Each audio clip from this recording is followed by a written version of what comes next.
Hello बच्चों, कैसे हैं आप लोग। आज मैं आपके लिए लेकर आया हूँ। टॉपिक है सर्कल। और सर्कल जो है हम किसी एक पर्टिकुलर क्लास के लिए नहीं करेंगे कि क्लास 9th के लिए सर्कल या क्लास 10th के लिए सर्कल। ये सर्कल का बेसिक इंट्रोडक्शन जो है मैं इसमें वीडियो में बताऊंगा आप लोगों को। सर्कल हम ये 6, 7, 8, 9, 10 सभी क्लासों के लिए रहने वाला है। ठीक है। इसमें मैं छोटी से छोटी चीज को भी बताऊंगा, एक्सप्लेन करूंगा उसको कि सर्कल में क्या क्या चीजें होती हैं। ठीक है।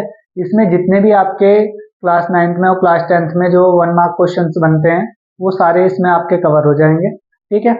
चलिए देखते हैं सर्कल। बच्चों सर्कल, ये तो सभी जानते हैं सर्कल होता क्या है। ठीक है। सर्कल में जो सेंटर होता है, ये आपका सेंटर मैंने ओ मान लिया है यहाँ पे। ठीक है। सेंटर से लेकर यहाँ तक ये मैंने ए पॉइंट मान लिया। ओ से लेकर ए तक की डिस्टेंस जो होती है इसको क्या बोलते हैं बच्चों, हम रेडियस बोलते हैं। हिंदी में इसको त्रिज्या बोलते हैं।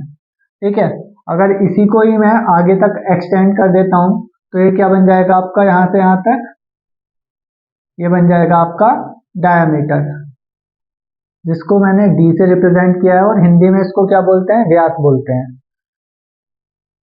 आर फॉर रेडियस, जिसको त्रिज्या बोलते हैं, और डी से डायमीटर, डायमीटर को क्या बोलते हैं, व्यास बोलते हैं। ठीक है। आपका अगर मैंने सर्कल के ऊपर कोई भी लाइन खींची है तो ये क्या कहलाएगी बच्चों आपकी, ये सी मान लिया, यहाँ पे मैंने डी मान लिया, इसको बोलते हैं सी डी, जो कि होती है हमारी कॉर्ड, CHORD, कॉर्ड। हिंदी में इसको बोलते हैं जीवा। ठीक है। आपका अगर कोई इंसान यहाँ से यहाँ तक आए और इसका एक पूरा राउंड लगाए तो वो कहलाता है इसका सरकमफ्रेंस, जिसको बोलते हैं परिधि। सरकमफ्रेंस वो क्या होती है आपकी, परिधि। और सर्कल का एक पूरा चक्कर लगाने में कितनी डिस्टेंस कवर होती है, यहाँ से यहाँ तक की जो डिस्टेंस कवर होती है वो होती है आपकी 2πr, 2π के आर के इक्वल होती है। ठीक है। इसकी जो सर्कल की लॉन्गेस्ट कॉर्ड होती है, लॉन्गेस्ट कॉर्ड होती है डायमीटर। तो लॉन्गेस्ट कॉर्ड,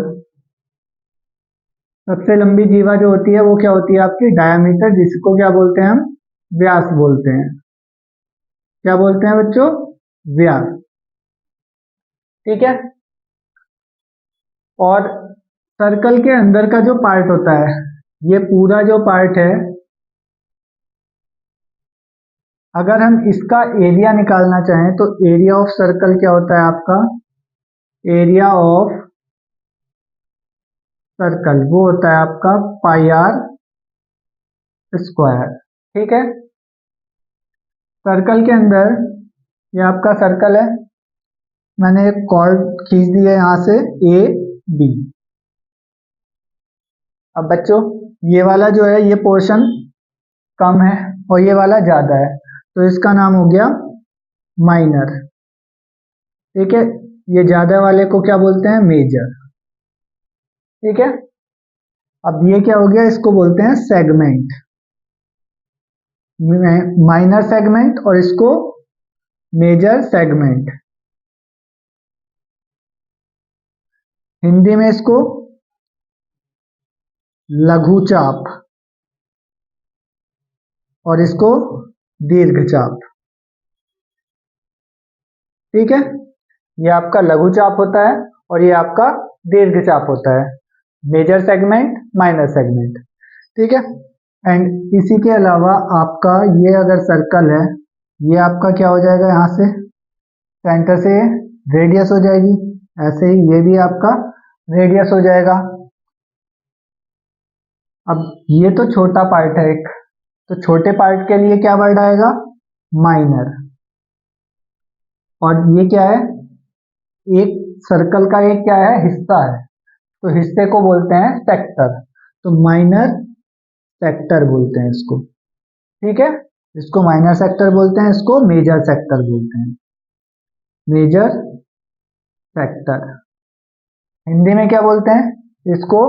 लघु वृत्तखंड बोलते हैं, इसको दीर्घ वृत्तखंड बोलते हैं, दीर्घ वृत्तखंड या फिर त्रिज्या खंड भी बोल दिया जा सकता है, क्योंकि त्रिज्या से काटा गया है ना, तो इसको त्रिज्या खंड भी बोल सकते हैं। तो ये क्या हो जाएगा? लघु त्रिज्या खंड। वृत्त का खंड है वृत्त खंड बोल दो या त्रिज्या खंड, जो आपकी मर्जी है, त्रिज्या खंड भी बोला जा सकता है, ठीक है। यहां तक क्लियर है? इसके बाद अगर आपको क्या करना है, इसमें कुछ थ्योरम्स होती हैं, वो मैं इसका एरिया कैसे निकालते हैं, इसका लेंथ कैसे निकालते हैं, वो अभी बताऊंगा आगे, ठीक है। आपके सर्कल में बहुत सारी थ्योरम है 9th क्लास में, जिसमें सबसे पहले मैं बताऊंगा आपको, एक सर्कल है, सर्कल का ये होता है आपका सेंटर, ठीक है। और यहां से यहां तक ये आपका हो जाएगा डायामीटर, ठीक है। अब डायामीटर हो जाएगा तो ऊपर वाला क्या हो जाएगा? ये भी सेमी सर्कल बन गया हमारा, ये भी सेमी सर्कल हो गया। तो सबसे पहले आता है सेमी सर्कल में बनी हुआ जो एंगल होता है, वो होता है आपका 90 डिग्री। अगर मैंने सेमी सर्कल के अंदर कोई एंगल ड्रॉ किया है तो ये कितने डिग्री का होता है बच्चों? ये होता है आपका 90 डिग्री का। ये एक थ्योरम है, इसको रिजल्ट को आपको याद रखना है। आपको कोई भी क्वेश्चन दिया जा सकता है और सेमी सर्कल में बना हुआ एंगल पूछा जा सकता है, ठीक है।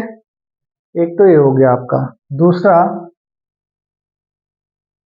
ये सर्कल है, ये सेंटर हो जाएगा इसका। ये मैंने यहां से एक कॉर्ड ड्रॉ की और इस पे बना दिया एक ट्राइंगल, ठीक है। दूसरा ट्राइंगल मैंने इसी बेस को लेते हुए एक ट्राइंगल और ड्रॉ कर दिया, इसकी मेजर है 70 डिग्री। तो थ्योरम है आपकी, सेम बेस पर बने हुए एंगल क्या होते हैं? इक्वल होते हैं। आपका ये तो बेस हो गया ए बी, एक बेस है ए बी सी ट्राइंगल का, और ये है ए बी डी ट्राइंगल का। बेस तो दोनों का सेम ही है, तो जितना एंगल 70 ये होगा सी वाला, उतना ही एंगल ये भी होगा आपका 70 डिग्री, ठीक है। तो सेम बेस पर बने एंगल इक्वल होते हैं। फिर आते हैं आपका सर्कल, ये आपका हो गया सेंटर। बच्चों इसमें एक एंगल में बनाऊंगा आपका, ये एंगल बन गया सेंटर पे, ठीक है। और एक एंगल बनाऊंगा मैं आर्क के ऊपर, ये रहा आपका। तो बच्चों थ्योरम आपको क्या याद रखनी है कि सेंटर पे बना एंगल जो होता है वो आपका डबल होता है। सेंटर पे बना एंगल डबल होता है। मान लीजिए ये आपका 50 दिया गया है, तो सेंटर पे बना एंगल कितना हो जाएगा आपका? 100 हो जाएगा। तो क्वेश्चन आपसे कैसे भी पूछा जा सकता है। मान लीजिएगा ये आपका सर्कल है, यहाँ पे आपको दिया गया है आर्क पे, ये वाला एंगल आपको 200 दे दिया है। अब बच्चों आपको पता है कि सेंटर पे बना एंगल कितने डिग्री का होता है? डबल होता है। सेंटर पे बना एंगल डबल होता है आर्क पे बने एंगल का। तो ये सेंटर पे बन रखा है, ये डबल होगा, तो डबल ये वाला क्या होगा? इसका हाफ होगा। तो ये 200 है, तो ये कितना हो जाएगा आपका? 100 डिग्री हो जाएगा, ठीक है। तो आर्क पे बना एंगल जो होता है वो सेंटर पे बने एंगल का हाफ होता है। दोनों तरफ से पूछा जा सकता है। कभी आप ये सोचें कि यहाँ पे तो सर ने आपने ये बताया था कि सेंटर पे बना डबल होता है, तो अगर सेंटर पे बना हुआ एंगल डबल होता है तो आर्क पे बना एंगल जो होता है सेंटर पे बने एंगल का हाफ होता है, ठीक है। आपका ये सेमी सर्कल में बना एंगल 90 डिग्री, सेम बेस पर बने एंगल इक्वल होते हैं। यहाँ पे आपका सेंटर पे बना एंगल जो होता है डबल होता है आर्क पे बने एंगल का। क्लियर है? अभी इसके बाद आपका ये वाला टॉपिक जो है, इनका एरिया और लेंथ निकालने वाला, ये आपका 10th क्लास में है, ठीक है। 10th क्लास के लिए मैं पूरे सर्कल का एक अलग से वीडियो बनाऊंगा, ठीक है। तो ये आपके 4 क्वेश्चन हैं, 1 2 3 सॉरी 3 क्वेश्चन हैं। 3 क्वेश्चन में से बहुत सारे क्वेश्चन आपके उसमें पूछे जाते हैं मल्टीपल चॉइस क्वेश्चन में, तो आप यहाँ से निकाल सकते हैं। फिर दूसरी चीज, अगर कोई सर्कल है और ये आपकी कॉर्ड है, तो सेंटर से अगर हम इसके ऊपर कोई भी परपेंडिकुलर ड्रॉ करते हैं तो ये एंगल जो है वो कितने डिग्री का एंगल बनता है, 90 डिग्री का बनता है। ठीक है, मान लीजिए आपको सेंटर से कॉर्ड तक की डिस्टेंस दी गई है, जैसे मैंने आपको 12 सेंटीमीटर दे दिया है, यहाँ पे 12 सेंटीमीटर है। ठीक है, ये डिस्टेंस दी गई थी आपको और आपको बतानी है इसकी रेडियस। तो रेडियस निकालने के लिए ये हमें ड्रॉ करना पड़ेगा, कंस्ट्रक्ट करना पड़ेगा। और ये जो कॉर्ड है, कॉर्ड की लेंथ दी गई है, मान लीजिए आपको दी गई है इसकी लेंथ 10 सेंटीमीटर। अगर ये आपकी 10 सेंटीमीटर है तो ये हाफ हो जाएगी, ये 5 हो जाएगी एंड ये भी 5 हो जाएगी। तो इस ट्राइंगल में O A B, triangle O A B में आप क्या लगा सकते हैं, पाइथागोरस थ्योरम लगा सकते हैं। पाइथागोरस थ्योरम क्या होती है, पाइथागोरस थ्योरम होती है हाइपोटेनियस का स्क्वायर इज इक्वल टू होता है बेस का स्क्वायर और प्लस हाइट का स्क्वायर।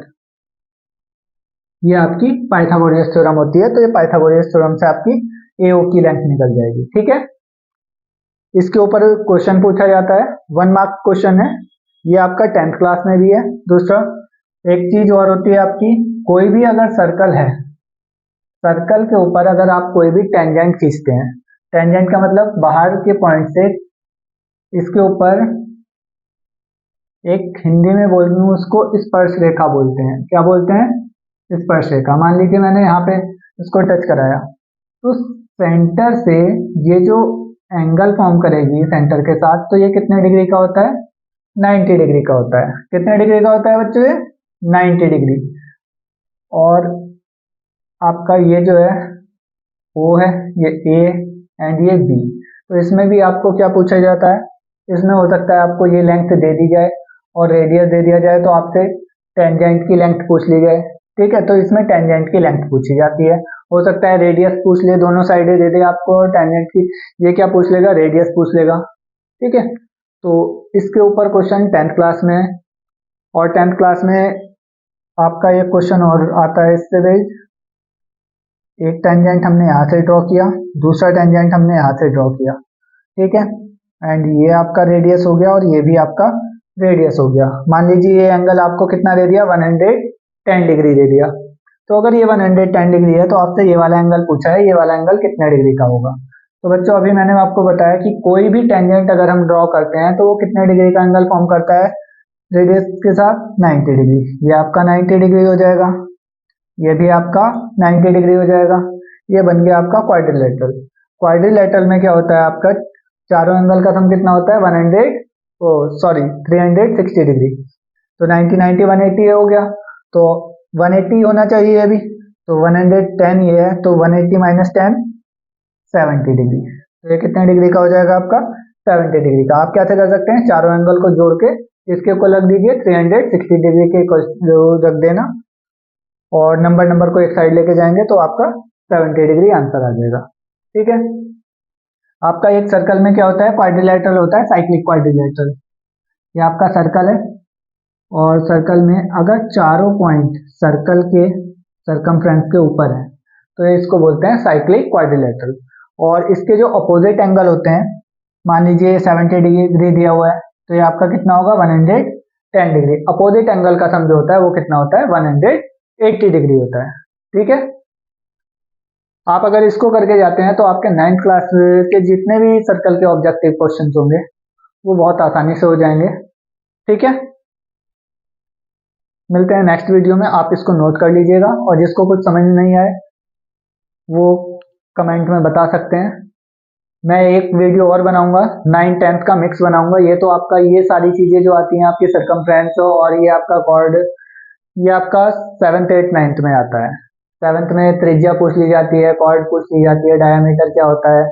ठीक है, ये सारा कुछ पूछा जाता है और इसी के ऊपर क्वेश्चन भी है आपके कि इसकी सरकमफ्रेंस कितनी होगी, इसका एरिया कितना होगा। तो ये सारे किस में आएंगे, 6th 7th 8th क्लास में आएंगे। और बाकी जो है ये वाला पोर्शन जितना भी है वो आपका 9th क्लास का है। ठीक है बच्चों, ओके।